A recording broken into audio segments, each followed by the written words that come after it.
Bonjour et bienvenue à un autre épisode de Nicole Bordelot en balado.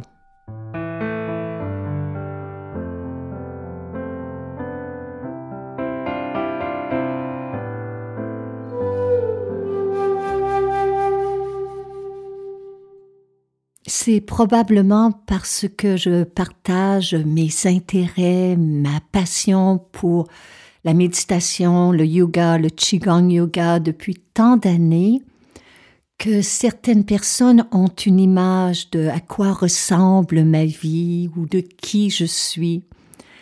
Et cette semaine, un abonné sur les réseaux sociaux me demandait « Mais vous, comment vous faites pour demeurer si patiente tout le temps ?» Puis ma réponse fut très brève et très claire. Je n'y parviens pas.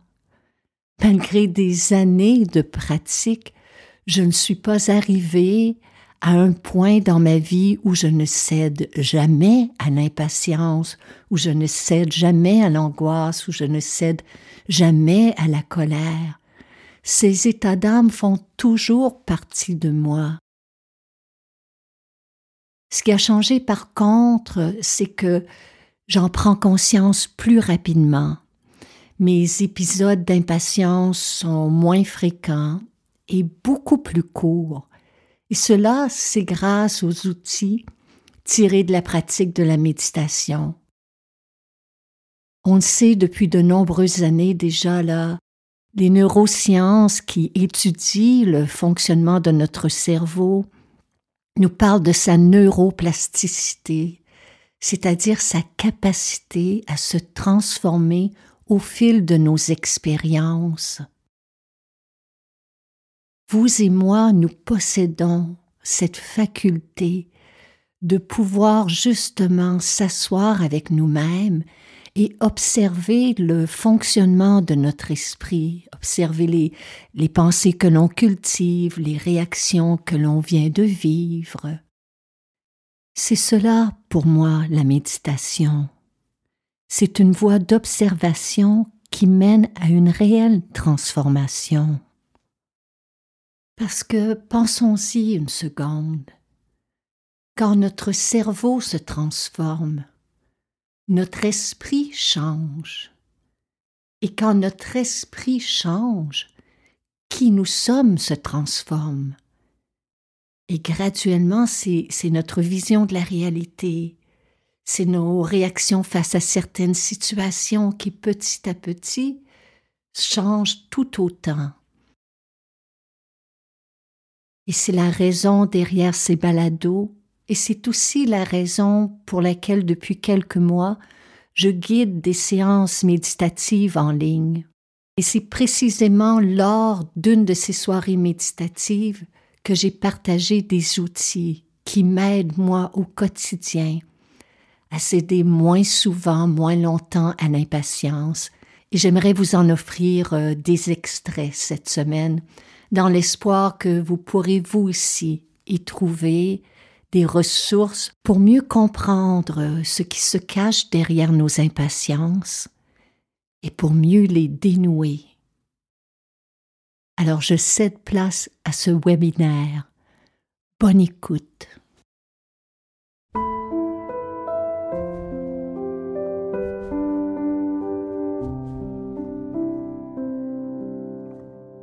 On ne peut pas parler de patience, mes chers amis, sans parler d'impatience. C'est justement parce que souvent on va tenter de focaliser juste sur la patience. J'aimerais cultiver la patience, j'aimerais être plus patient. Mais on oublie d'aller voir ce qui se cache derrière l'impatience. Et quand on commence à dénouer cet état qu'on appelle impatience, on trouve des clés pour être plus patient. En tout cas, dans ma vie à moi, je ne sais pas pour votre vie à vous, mais s'il y a un événement qui est venu susciter en moi tellement de moments d'impatience, c'est bien cette pandémie. Et je trouve que c'est un terrain extraordinaire et vraiment fertile pour explorer qu'est-ce que l'impatience, Qu'est-ce que la patience et comment mieux vivre ce confinement, ce couvre-feu et cultiver le courage de ne pas fuir l'inconfort? C'est le sujet que j'aimerais aborder avec vous, explorer avec vous, vivre avec vous, parce que c'est une expérience que je souhaite vous offrir. Et vivre une expérience ensemble, c'est y participer. Y participer pas juste avec notre mental, notre attention, mais avec notre corps, avec notre souffle, avec notre cœur.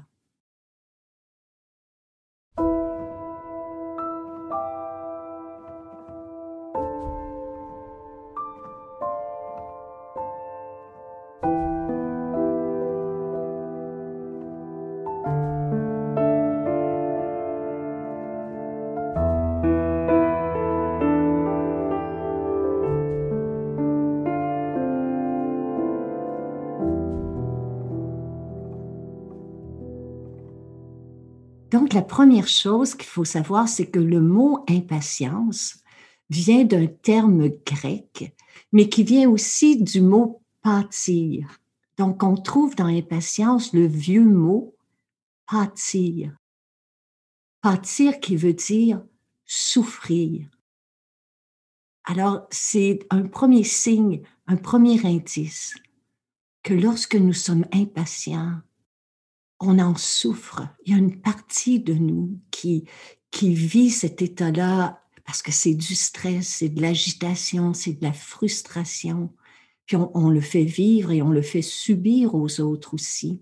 Donc, je trouve que la racine des mots souvent nous donne une vision beaucoup plus claire que qu'est-ce que l'impatience. En ce qui me concerne, puis probablement pour vous aussi, je vis deux formes d'impatience.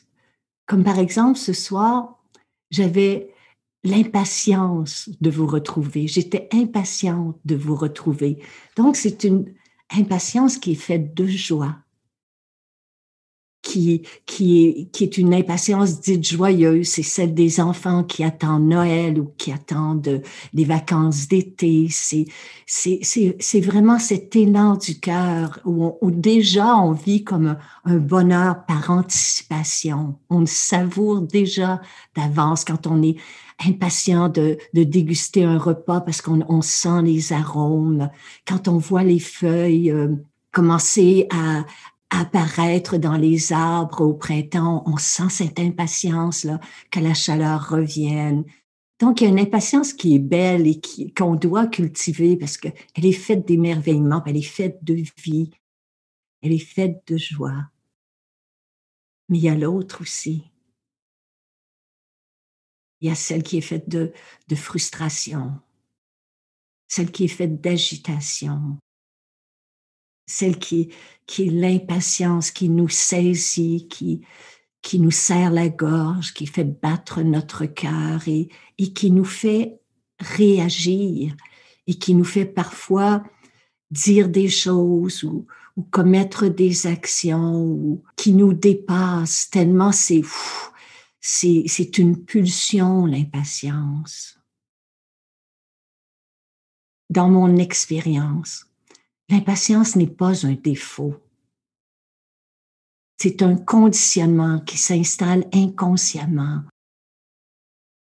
Ça commence très tôt dans notre enfance. Si vous avez eu des adultes autour de vous, et on en a tous eu, qui faisaient preuve d'impatience, eh bien, on a appris que c'était une façon d'agir face à des imprévus, des inconnus. Donc, l'impatience peut se manifester de deux façons. Il y a l'impatience envers soi-même. Dans une société qui nous pousse toujours à performer, à nous dépasser, un dépassement de soi à outrance. C'est comme si dans notre culture, depuis quelques années, on devait être capable de cuisiner comme des chefs. On devrait être capable de décorer comme des architectes.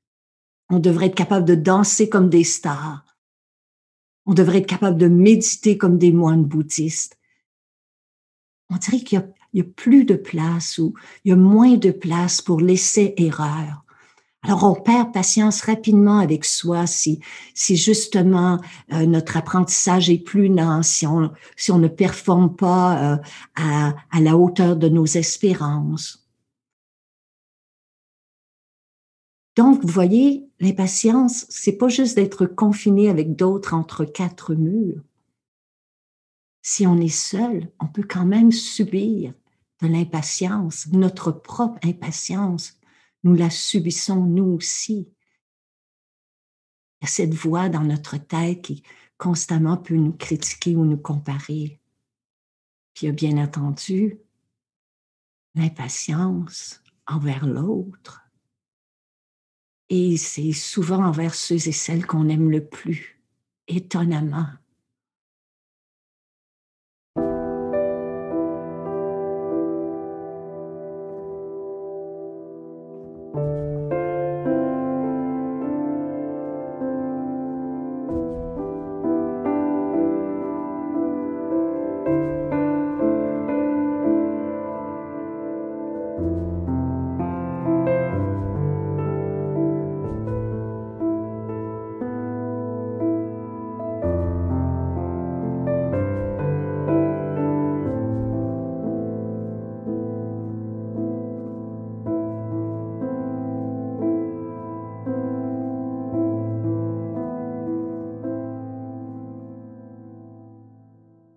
Donc, ce soir, j'aimerais que l'on contemple ensemble de quoi est faite notre impatience.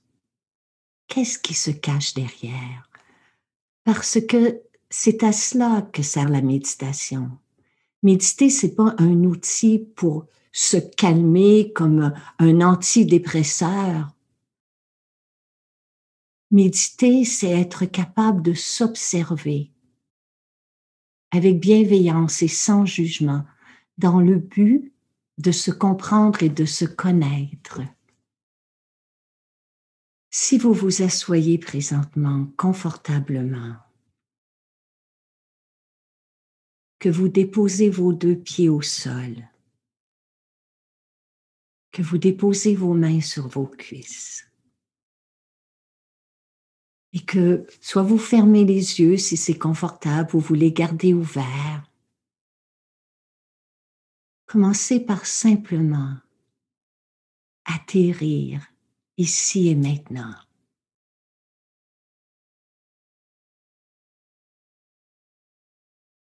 Juste sentir votre corps.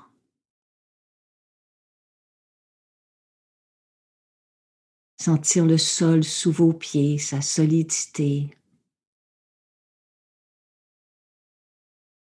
Sentir le contact des fessiers avec le siège.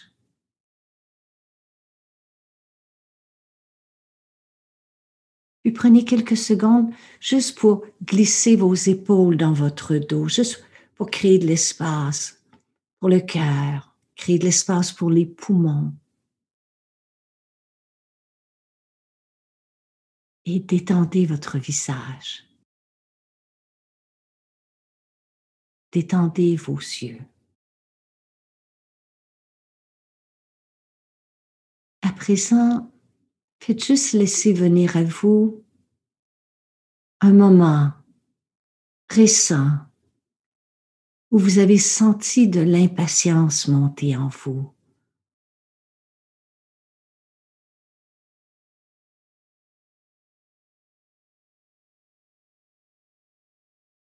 Où vous avez agi ou parlé avec impatience à quelqu'un, quelque part. Quelque chose doit se présenter à vous, donc acceptez la situation qui se manifeste, sans jugement.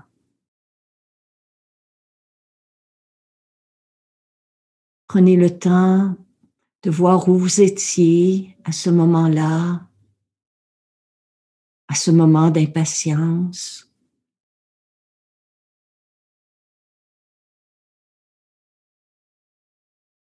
Avec qui étiez-vous?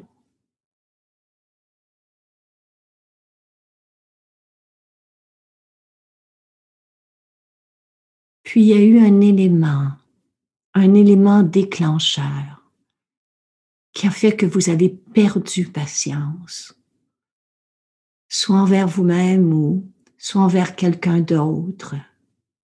Mais vous avez senti la frustration, l'agitation.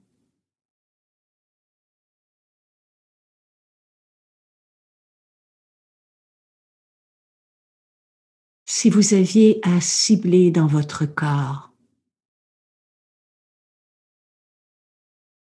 où se manifeste le plus l'impatience?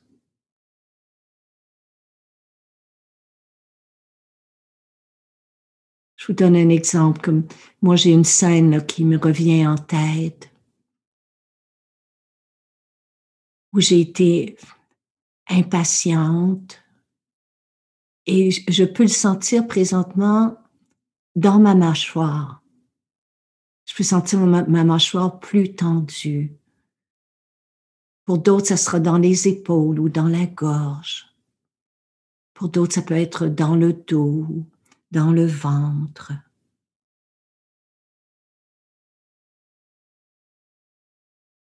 Puis je vais simplement laisser résonner des questions. Et pour le moment, ne cherchez pas à y répondre.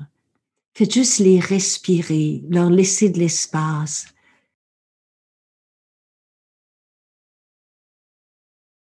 Votre impatience, de quoi est-elle faite?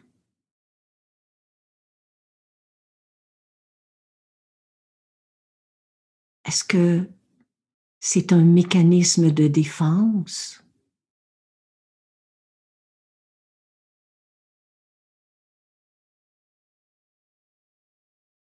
Est-ce que c'est une stratégie de fuite pour fuir un inconfort?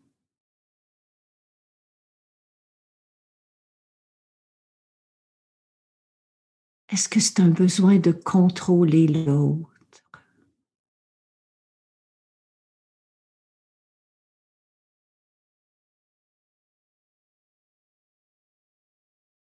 Ou peut-être une volonté de changer l'autre?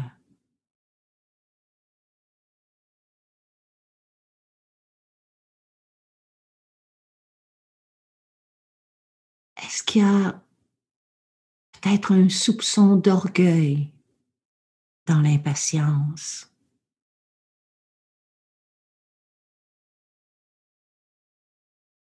Puis on regarde le sans jugement. De quoi peut être fait mon impatience? Est-ce que c'est de l'avidité, dans le sens que je veux quelque chose et si je veux quelque chose, je le veux tout de suite?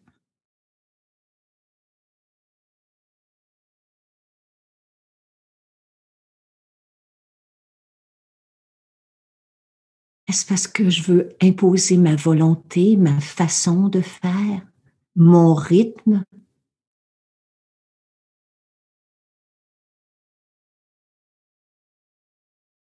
Est-ce que c'est ma façon de camoufler mon angoisse?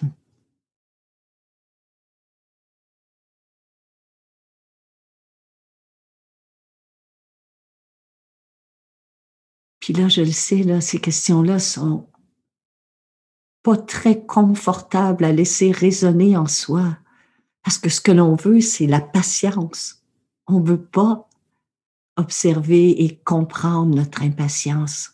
Mais voyez-vous, c'est inévitable. On doit passer par cette voie. Parce qu'une fois qu'on comprend de quoi est fait notre impatience, on peut la dénouer. Et lorsque nous ouvrons notre vision, que nous entrons dans une présence qui est attentive et bienveillante, bien, inévitablement, la patience prend place et l'impatience cède sa place. C'est une très, très belle façon d'être capable de voir que nous portons en nous, chacun et chacune d'entre nous, à la fois l'impatience et la patience.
Voilà. Commençons par devenir curieux. Quels sont les éléments déclencheurs? Qu'est-ce qui vient de susciter mon impatience? Et comment pourrais-je élargir ma vision? Qui est dans votre entourage votre maître de patience?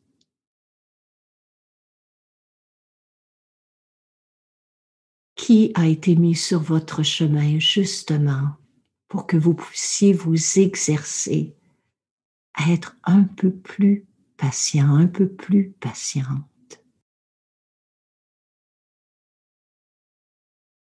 C'est souvent quelqu'un qui est très près de nous.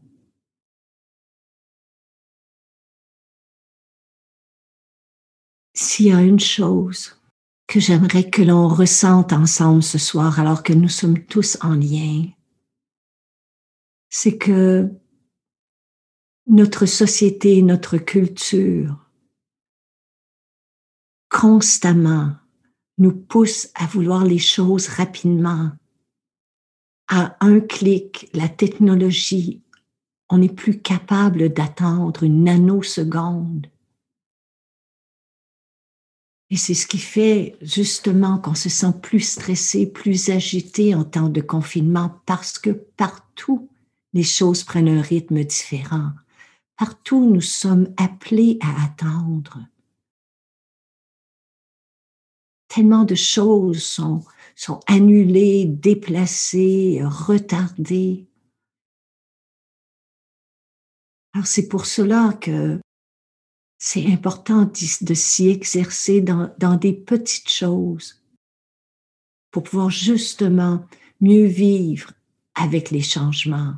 Parce que c'est ça la patience. C'est être capable de s'adapter à un environnement qui est constamment mouvant, qui est incertain et imprévisible.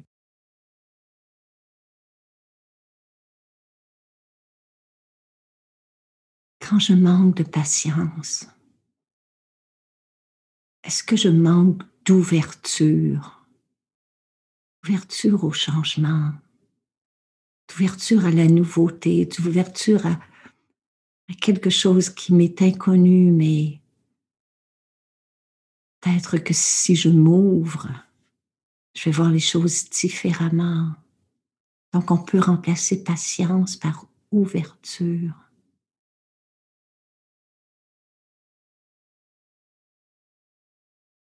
Le prochain, c'est mon préféré. Pour remplacer le mot patience cette semaine, curiosité. Devenir curieux.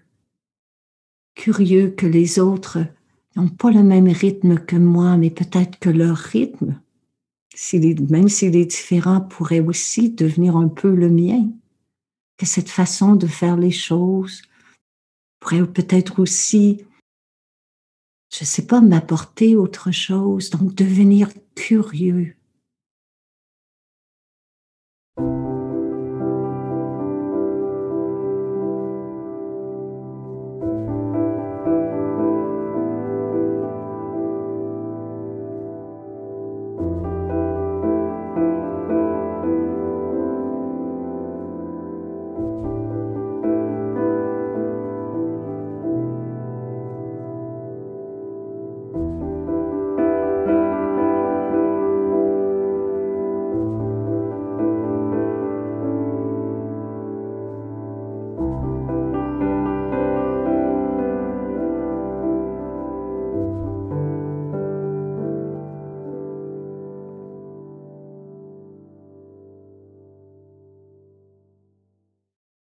Je sais que c'est dur ce que l'on vit présentement,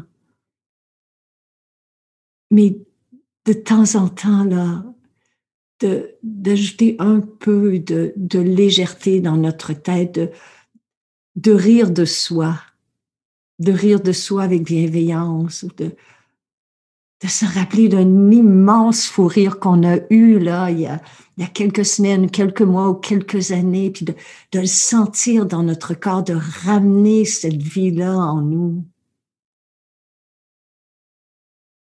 Essayons de voir si on peut pas petit à petit, pas supprimer notre impatience, pas la faire disparaître, mais la transformer, travailler avec elle, devenir curieux, voir comment est-ce que je pourrais la dénouer.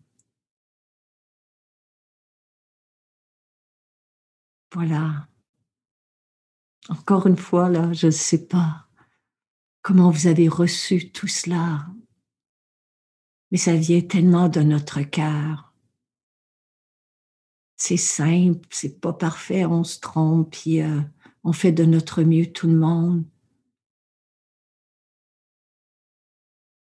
Mais je pense que c'est ça. L'impatience est un signe de notre humanité. Puis la patience, c'est aussi un signe que nous évoluons, que nous grandissons pour le meilleur. Donc, merci de votre patience ce soir. Merci de votre écoute bienveillante. Et je vous souhaite de vous rappeler que juste ce moment, juste ce souffle, c'est tout ce qui vous est demandé. Souffle après souffle, moment après moment. Alors, mes chers amis, que la vie vous soit douce, que vous soyez libres de toute souffrance physique, que vous soyez libres de toute souffrance morale, que vous soyez patient avec votre impatience, patient avec vous-même.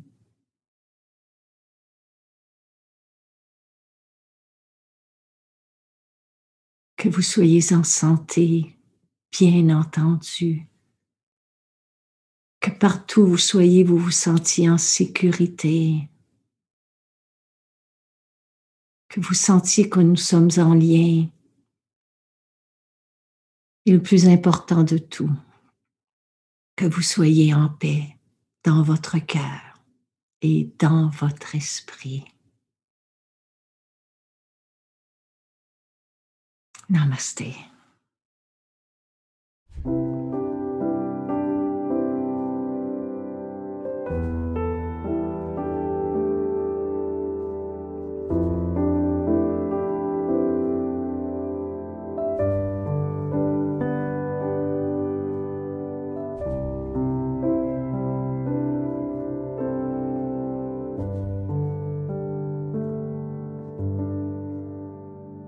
Cette série balado vous est offerte gratuitement. Toutes les fois où vous soulignez votre appréciation à l'aide de 5 étoiles et que vous écrivez un commentaire sur les différentes plateformes, cela nous encourage. Si vous appréciez notre travail et que vous pouvez nous aider à soutenir financièrement cette création, vous pouvez faire un don. Toutes les manières de le faire sont inscrites après la définition de chaque épisode. À l'avance, un grand merci.